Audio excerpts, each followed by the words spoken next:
ओम नमः शिवाय। मेरे स्पिरिचुअल राज चैनल में आप सभी का स्वागत है। आज बात करेंगे तीसरी देवी के बारे में, जो है नागपुर की देवी। जी हाँ, इनका नाम ही है नागपुर की देवी। महाराष्ट्र में एक शहर है नागपुर। नागपुर शहर बहुत प्रचलित और फेमस भी है। तो नागपुर की देवी में जो नागपुर है, नागपुर के ऊपर से ही जिस देवी का नाम पड़ा है वो है नागपुर की देवी। ये सीताबर्डी, जो नागपुर शहर में स्थान है सीताबर्डी में इस देवी का मंदिर है, जिसे नागपुर की देवी कहा जाता है। नागपुर की देवी, नागपुर पे नागपुर में अगर आप रहते हैं तो नागपुर की देवी की अगर आप पूजा पाठ करते हो तो आपको नागपुर की देवी की पूजा पाठ करने से आपको काफ़ी तरक्की और काफ़ी सफलता प्राप्त हो सकती है और होती है, जो नागपुर में रह के उनकी पूजा पाठ करते हैं।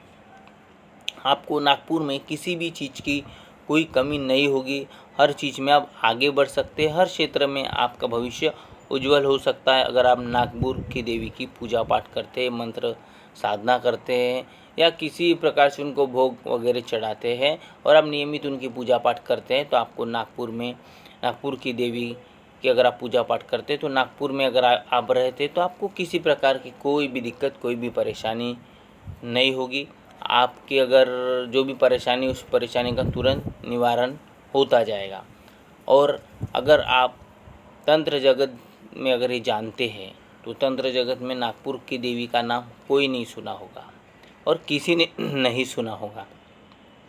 अगर मैं जैसे नागपुर की बात कर रहा हूँ तो नागपुर में वैसे बहुत सारी देवियाँ प्रचलित में, जैसे कोराडी माता मंदिर, भवानी माता मंदिर, आज्ञाराम देवी और ऐसी बहुत सारी देवियाँ हैं जो नागपुर शहर में जिनका मंदिर है। उसमें से एक मंदिर ये है नागपुर की देवी का, जो बहुत कम लोग जानते हैं। जो नागपुर में रहते हैं वो भी लोग बहुत कम जानते हैं नागपुर की देवी के विषय में। पर तंत्र से जो जानकार है, जो तंत्र का जानकार है और काफ़ी अच्छा जानकार है और बहुत बारीक सी उसको जानकारी है, तो वो तंत्र के बारे में, नागपुर की देवी के बारे में बिल्कुल ही पक्का जानता है। क्यों? कि अगर वो नागपुर में रहता है और उसको नागपुर के किसी लोगों का बुरा करना है या किसी लोगों का अच्छा करना है, तो वो नागपुर की देवी के माध्यम से उनका अच्छा और बुरा दोनों कार्य कर सकता है।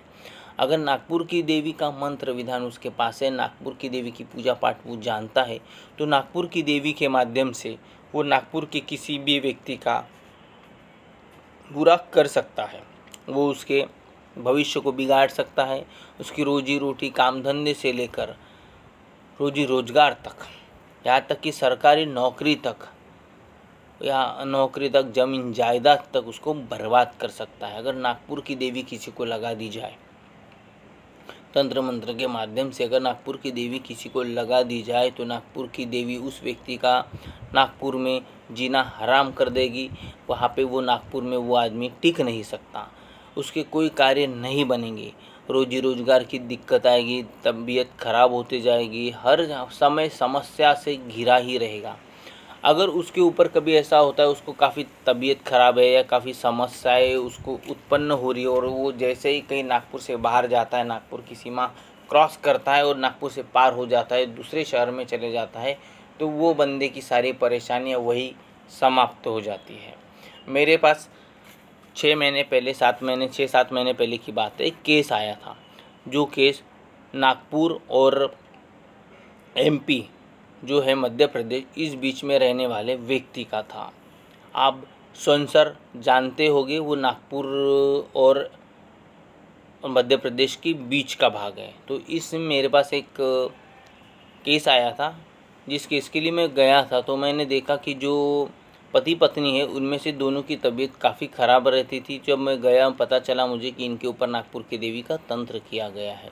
तो नागपुर की देवी का तंत्र करने के बाद मेरे पास उस वक्त इतना वक्त नहीं था कि मैं उनका कार्य कर सकूं, क्योंकि मेरे पास दूसरे भी केसेस थे।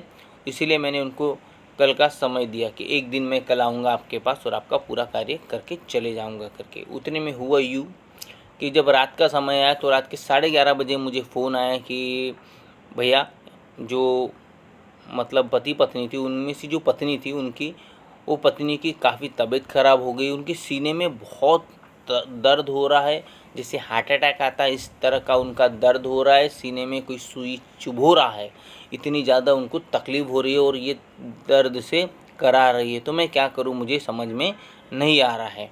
तो मैंने उनको कहा कि आप सबसे पहले एक काम कीजिए, आप सबसे पहले आप दवाखाने में जाइए, डॉक्टर को दिखाइए, बाकी जो कार्य है वो अपन कल करेंगे। तो बाकी जो करना है मैं यहाँ से करता हूँ, आप उनको दवाखाने लेके जाइए। तो नागपुर और मध्य प्रदेश के बाउंड्री पर रहने के कारण वो लोग नागपुर के मेडिकल हॉस्पिटल या कोई अन्य दवाखाने में नहीं जा सकते थे। उनको जो जाना पड़ता था वो पास में ही एमपी, जैसे थोड़ा दूर गया, थोड़ा किलोमीटर 1 किलोमीटर जैसा ही पार किया तो वैसा एमपी बॉर्डर लगता था, और एमपी बॉर्डर के से ठीक थोड़ा 2-4 किलोमीटर अंदर पे ही दवाखाना था जो मध्य प्रदेश में आता था। तो जैसे ही उन्होंने वो एमपी बॉर्डर क्रॉस कर दिए, 1 किलोमीटर का जैसा दायरा, नागपुर का जो दायरा था, जो सीमा थी, वो क्रॉस करके जैसे ही मध्य प्रदेश बॉर्डर में पहुँचे, उनका हार्ट का जो सुई चुभोने वाला का था दर्द, वो बंद हो गया और वो ठीक हो गई। ठीक होने के बाद भी फिर भी वो दवाखाने गए तो डॉक्टर बोले कि आपको एसिडिटी के प्रॉब्लम से ये सारा, और आपको सीने में दर्द हो रहा है, इस तरह उनको वो बताया गया।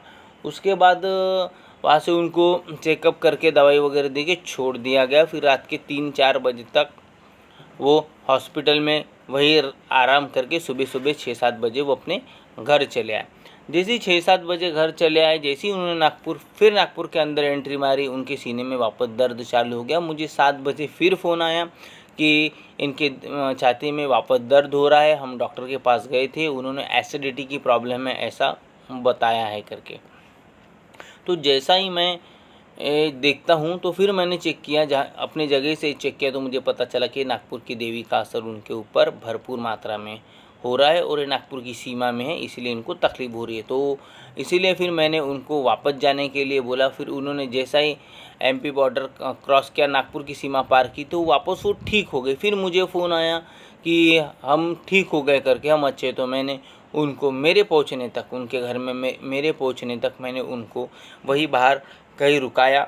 उसके बाद से फिर मैं गया। वहाँ जाने के बाद फिर मैंने उस सीमा तोड़ी और नागपुर की जो देवी है उनको भोग वगैरह चढ़ा के, उनको शांत करके, उनको उनके जगह विराजमान कर दिया।